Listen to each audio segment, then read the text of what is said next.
right? Regardless of the intention and of if there's an intelligent designer at the center of the universe. It's like, here you are wondering what the hell you're going to do with your life, wondering what the hell life's going to look like in 10 years when the world has been as afraid as like we're more afraid of each other now than we've ever been before. And that's just like people in your hometown. All right, I guess this is the next video. Hey, I just finished my last video on the Gravel travel system. This video is brought to you by Gravel.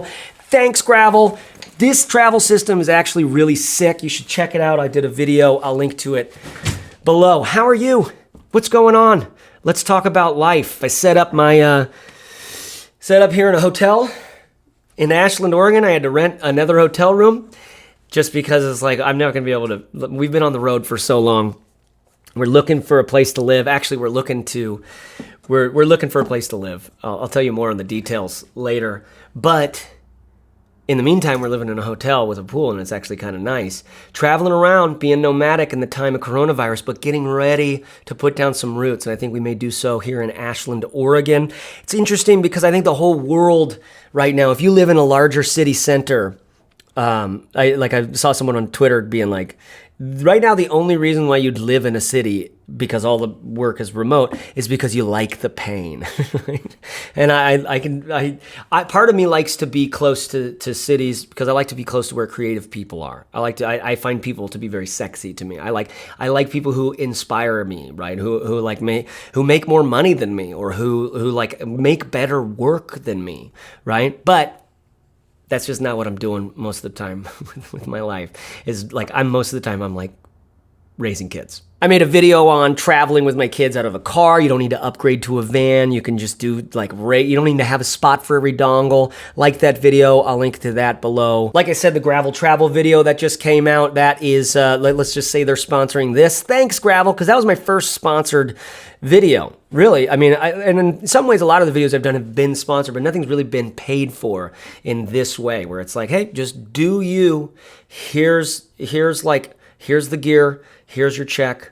Go. Thanks, Gravel. That means a lot. Like, you're the first ones, and hopefully the first of many. I hope to be making videos like this for a living, right? And I have been for some time, but I've had to like ninja my way through finding out how to do it, which maybe that's what we'll talk about for a second here. Because how do you get paid to do something that you actually enjoy? This is a topic that I've been talking about for almost a decade. My first company, Fizzle. Actually, that's not my first company. Getting paid, man. Getting paid is like now, like, how you doing with getting paid, right? How's your job? Is your job like, is it on the, like, there's a lot of people I know whose companies are like, dude, we just sold more bikes than we ever thought we'd ever sell. And now it's like the production and getting them over from the factories is like a nightmare. And others are just like, I think my industry is dead. What's your life like? Where are you? This is what's so crazy about being in America right now. Probably anywhere in the world. Honestly, anywhere in the world. I see the news from some international sources. It's like, you know what? The whole world's got a lot of shit going on right now. So what do we do? In the face of this, what do we do? How should we be living? Right? I'll tell you one thing I think is we got to be compassionate. We got to be conscientious about compassion, right? Because chances are you don't know. I mean, yeah, there are liberties to fight for. There are certainly, power-hungry forces, entities at work in the world. They've always been, right? I love that we're like, hey, yeah, let's burn up the world. But I feel bad for all the people, the people who don't have means, who are going to burn in the fires of burning up the world, right? It is a little strange that there's like, wars and rumors of wars and literal pestilences and plagues and fires, right? It's all very biblical right now. California's just in smoke. By the way, if you're out there in California, my heart goes out to you. Any of you being evacuated, it's serious business, and that's nature right there, baby. That is not a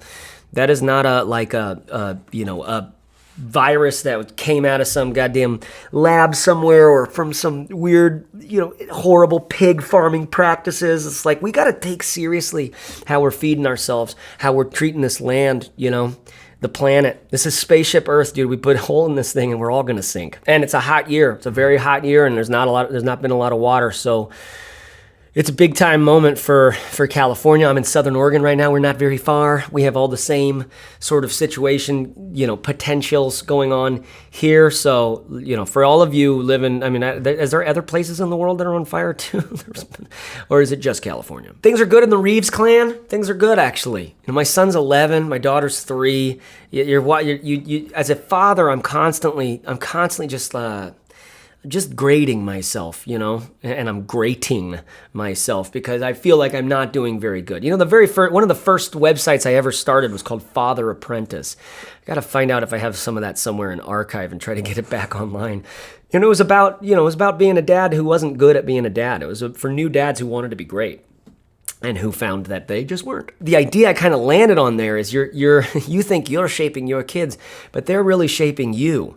Right? Like they're the hammer and the anvil and you're whatever's in between them. My son, who's 11 now, which by the way, a good little trick for seeing how, quote, old or wise someone is just, you're as old as your oldest child, right? So I meet people who are younger than me, have older kids than me. I'm like, they know more about life than me, likely, right?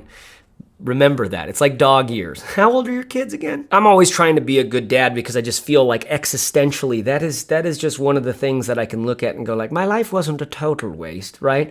Because when you're raising up kids, when you are providing a context that their brain is going to interpret reality through for a very long time, right? When you're setting up the emotional scaffolding for how they should conceive of themselves, right? And you're going to fail.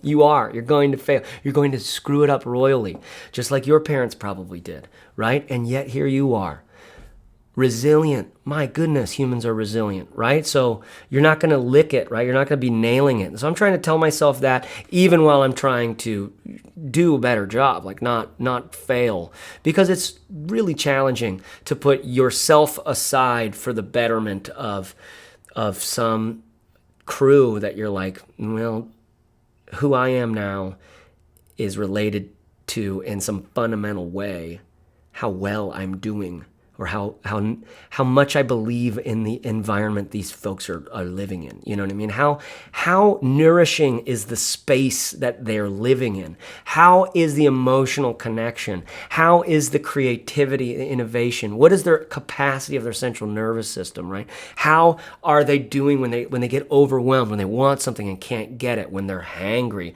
right? So much of parenting is just don't let your kids get hangry. But the other part of it is don't just feed them all the time, right? And don't just give them everything that they want because the biology doesn't know. I mean, we find sugar out in the natural world when we're hunter-gatherers and it was like a big deal because your body just knows it. Holy shit, what is this? Well, now, hunter-gatherers, you walk into any supermarket right at eye level for the 4-year-olds is like, all the diabetes. I saw some old advertisements recently for sugar that were like, sugar, the like easy way to stay fit, right? I'll put some of those on screen here. Look at this stuff. To that point as well, you've got to watch this series from the BBC in the early 2000s called The Century of the Self. I'll link to that below. Please, if you are in marketing, especially if you are in wizarding or persuasion, if you are in sales, if you are in product making of any kind, you've got to sense this. You got to grok this because it really,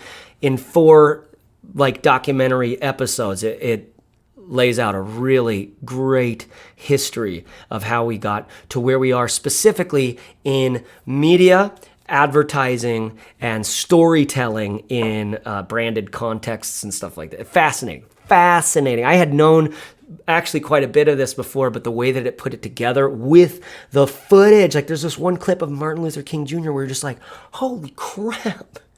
It's so powerful when you see live, like actual old stuff of people, like you're looking at Freud, you're looking at his nephew, Bernays. These are interesting people. You're looking at Freud's daughter. Whoa. You're looking at Werner Erhard. There's this great footage of Werner Erhard in there. Werner Erhard was developed eventually what became, when he sold his company, Est, to his employees, or gave it to them or whatever, it became the Landmark. You know anybody who done like Landmark for them? It's interesting technology, but it's also strange, right? People have they get a little weird quality to them. sometimes when you do stuff like that. I've done stuff like that, and it's actually been really impactful. But Werner was the guy behind that, and I'll link below to The Heart of the Matter, a 4-hour, the Century of the Self is 4 hours, Werner Erhard is 4 hours. I'm always getting people going like, hey, what book should I read? What book should I read? Listen to The Heart of the Matter. Take notes. Right? Get stoned and listen to that guy. Do the Century of Self. Take notes, but just you could with that one. It's great to just watch and watch it with. Like I lucked out and got to watch it with my wife. That was, I can't believe she actually stuck it through with me. But she was like, "Holy shit, this is big deal stuff." I'm glad this is putting that in context. So the Reeves family's doing fine. There's some pieces of media that I'm interested in. What's next for us? We're trying to put down roots. I think in Ashland. We're 5 hours from Portland. We're 5 hours from San Francisco. We're 5 hours from Tahoe. We're probably 5 hours from you. I think I'm getting interested in doing some men's work, some couples work, helping couples facilitate connection between each other. Recoupling. Have you heard of this concept? Conscious recoupling. Have you heard of conscious uncoupling? Right? There's a way to do this. Some of you are in that space that's just inevitable. And so how we walk it out. Some of you have a lot of potential to come back together, right? And recouple. That's sort of where my wife and I are, right?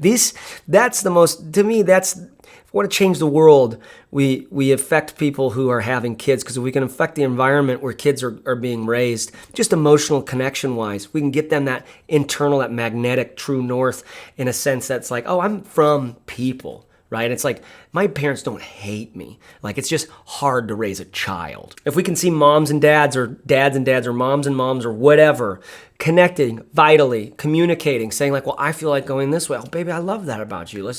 How do I support you in that? But I'm not going to sacrifice my shit for you. Like, it's like, how do we be mutually, without being codependent, right? Like, it's really fraught. If you're interested in deeper couple stuff, I'll link to something below. And if you're interested in men's work stuff, I'll link to something below, and we could start, because I think we're going to start doing some like events around that and getting conversation going around it, because man, it's not rocket science. It's absolutely not rocket science to figure out your wetware and to start aligning yourself intelligently with where you've always been going on one hand, but also with your nature, right? And then with the world around you. You're in a dance with the universe. You step forward, the universe is stepping back to create space for you, right? Or it's charging in on you and asking you to step back and make a little, right? You're in a dance partner thing here. Just like you're in a dance partner thing with your subconscious. Below the threshold of your consciousness,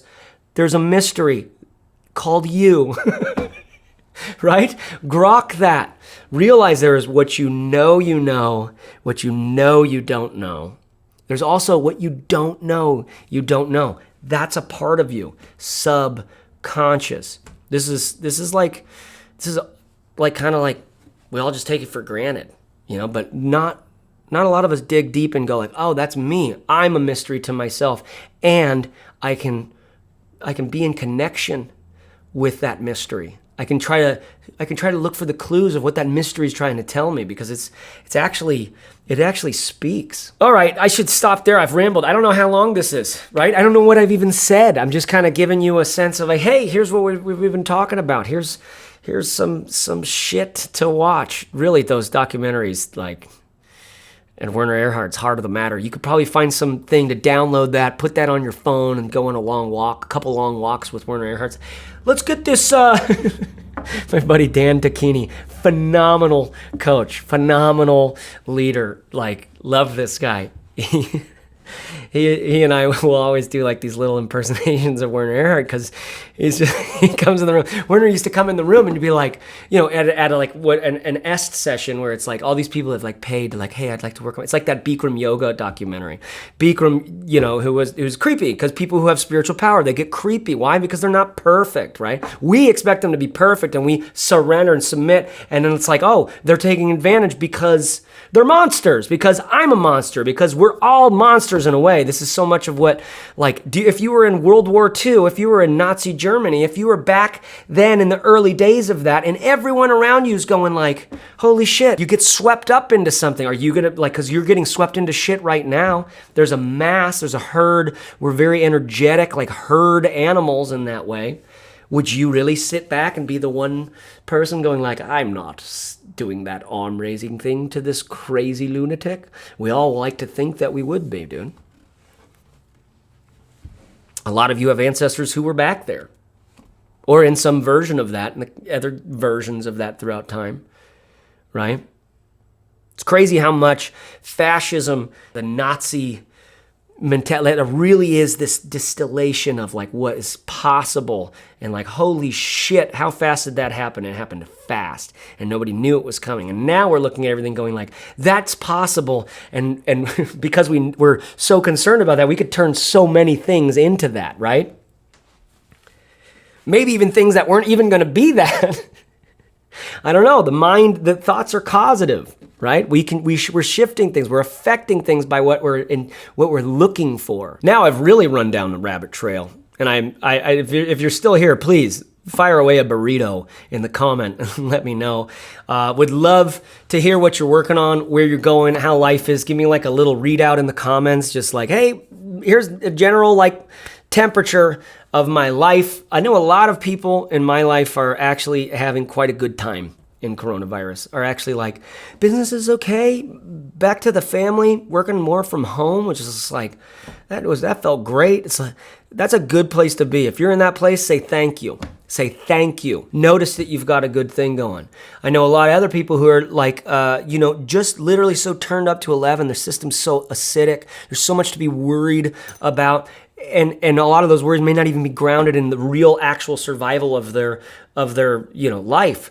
And that's how I feel a lot of the time. Like, I don't know. I literally work for myself in a time of just utter confusion and horror for me in some ways. It's also exciting. Like, it's like really exciting, but it's scary because I don't know what to count on, and I don't know if I'm doing a good job, right? I don't know if I can count on there being people watching this shit. Like, why would you? What, are you bored? Do you like this?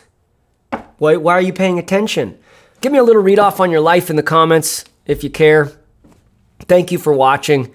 Keep watching. We got more stuff coming up. I got to figure out what's next. I know one video that's coming next. If you're interested in the men's work or the couples work, I'll link to that below. I've always got workwithchase.com if you're interested in coaching or sending in a product and to have me review it or something like that. That's where all of that can take place. You can go to matterful.co to check out more travel bags, more daily carry bags. I'm always trying to make that easier for you to find what's what. In fact, I'll link to a Twitter thread or something below that lists off some of my current faves for, actually there's a guy who runs a great YouTube channel that I'm a fan of, and he ended up getting in touch and going like, hey, I heard you're the bag guy. What's a bag that I should go with? And I know him. I've heard him talk for like hours and hours, and so I'm like, here you go. Here's some ideas.